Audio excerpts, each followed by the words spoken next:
Good afternoon. I'm Joe Persico, and welcome to episode 4 on my channel. The title of today's topic is The Bane of Welfare on Our Society. When I was a child growing up in New York City, my parents moved the family into a new development in Rockaway Beach called the Edgemere Houses. These complexes were a fairly new idea in the early 60s. They consisted of low-rise buildings that were between 6 and 12 floors with lots of parks and trees and open space. The apartments varied in size depending on the needs of the individual families. They were run by the New York City Housing Authority, and the idea was that the rents were based on your income, individual income, with the government picking up the balance. It was a great idea at that time because it gave lower income families a clean and safe place to live at a cost they could afford, thereby giving them time to be able to save money and eventually buy a place of their own. The place was loaded with young families, with kids, and I have fond memories of my childhood friends and growing up there. White families, black families, Latin families, all lived peacefully side by side. It was so safe, a lot of people didn't even lock their doors, and car windows were left open when the weather was nice. It was an idyllic way to grow up. Now you might be thinking, the 60s in New York City, how could this have been an idyllic time? Well, for one, we didn't have much crime back then. Maybe occasional stolen car,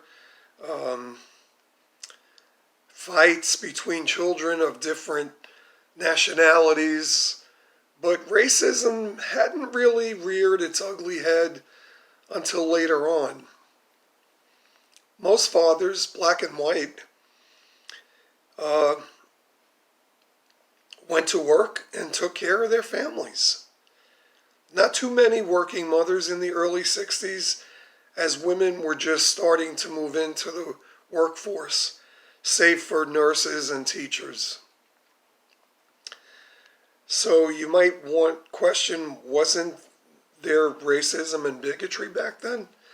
Sure, but it was mostly behind closed doors. When out in public, you rarely heard a racial slur. This is why everybody got along so well. As we rolled into the 70s, things began to change. Crime was beginning to surge, mostly muggings and robberies, but still without much physical violence. By the mid-70s, people began moving out. In fact, the black families whose kids I grew up with were among the first to leave. Now you might be wondering, but what changed? How did my childhood home go from being the Edgemere Houses to the Edgemere Projects? How did the train that carried my parents and neighbors to work in Manhattan go from being known as the Far Rockaway A Train to being nicknamed the African Queen by the local transit police? What could possibly have caused such a huge shift within a span of only a few short years? In a word, welfare.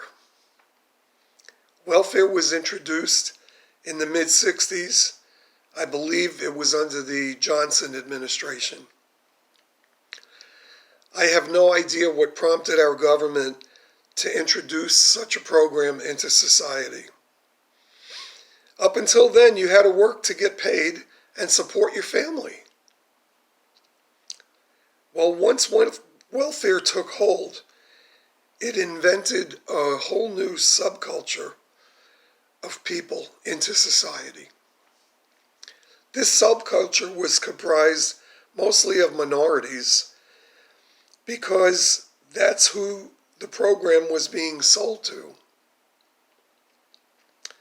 Was it a way of trying to keep the minorities as far as possible from the epicenter of the city so as not to have them compete for the jobs of the majority? I don't know. But what was behind this, and I don't expect I'll ever know. So by the mid-70s, we now had this new segment of society comprised of people who were told not to worry too much about bettering yourself to get ahead in life because the government will take care of it for you. By sending you a monthly check to pay for your government subsidized rent, Medicaid for the medical needs of you and your family, and food stamps to help with the grocery bills. In doing so, the government took away the dignity of those who bought into this. It took away the desire to get better educated because there no longer was a need. In 1960, the percentage of minority families that did not have a father living at home was around 25%. By the mid-70s, the number had grown to over 70%. This is what happens when you give a man a fish instead of teaching him to fish. So now we're left with a growing segment of society with very little to do because the government is doing it for them. They are left with no ambition to better themselves, no pride in life, and no desire to do more. In fact, if you were a single mother back then, you didn't have to worry about even trying to work because for each new child you bore, you got another welfare check. Except for one thing. Welfare took care of your basic needs, but that was about it. If you craved some of the finer things in life that working would have afforded you, you were out of luck. So then how can you get the nicer things that working people seem to have without working yourself? Well, that was pretty easy. You just steal it. By the mid-70s, at least in our major cities, crime had skyrocketed, especially muggings and robberies. Now your average working citizen was no longer guaranteed safety, especially if you were living in one of these city housing projects. Hence the flight to find a safer environment. I will say that back in the 80s, something called welfare reform was introduced, but I say it didn't go far enough. The whole idea of welfare needs to be abolished. Every able-bodied American needs to be working and taking care of their own.